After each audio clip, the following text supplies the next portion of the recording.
New York City reeling from another violent weekend. An oncology nurse by the name of Maria Ambrosio is dead after being knocked to the ground by apparently a homeless mugger in Times Square. The New York Post on their op-ed page blaming city leaders for her death and demanding an end to their soft on crime policies, saying, quote, enough.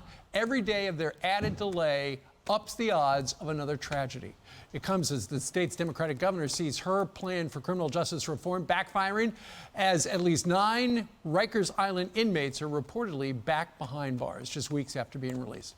Here's the reaction, former New York City Police Department officer and unfiltered host, Dan Bongino. Dan, good morning.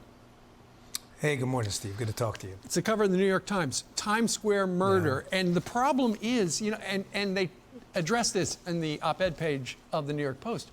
There are 12,000 mentally ill homeless people on the streets of New York City, and this apparently was one of them.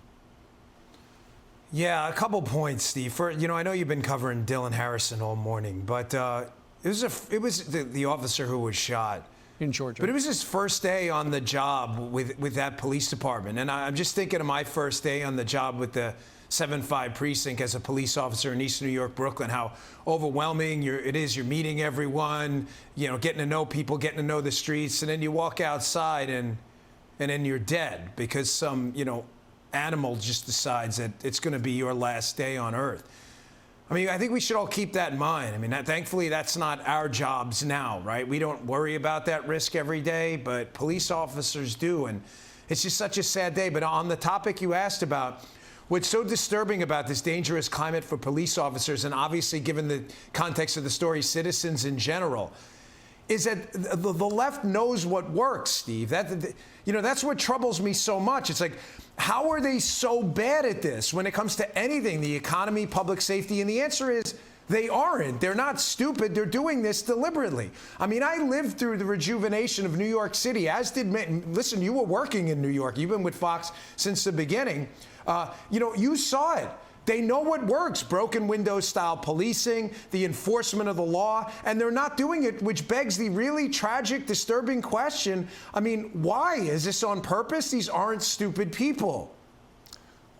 Well, you answer the question. Why is it? Because I drive through Times Square twice a day, and it is like the brightest spot illuminated in New York City in the middle of the night. But it's also one of the most dangerous. I mean, this guy, before he rammed into her, she hit her head and she wound up dying. This guy had apparently gone into a total stranger's apartment down the street from where we are.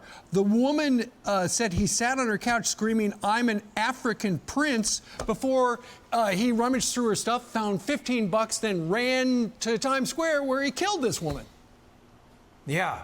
Yeah, I mean, why? I mean, there's 2 real reasons, right? The bigger ideological reason, the radical left loves chaos. The only way to get people to forfeit over their civil liberties is to get them scared. But the smaller reason why they do these things and they don't treat homeless people and allow criminality to run wild is because of the first reason. The radical left loves it. And you don't have politicians with any kind of guts, de Blasio or other liberal mayors and governors around the country, willing to stand up and say, no, my responsibility is to take care of my citizens first. They're just not doing it, Steve, and you're going to see more death and carnage as these body bags pile up. And it's the most tragic story of our time. It really is. Absolutely. But, if people feel scared, they're going to be holding the people responsible.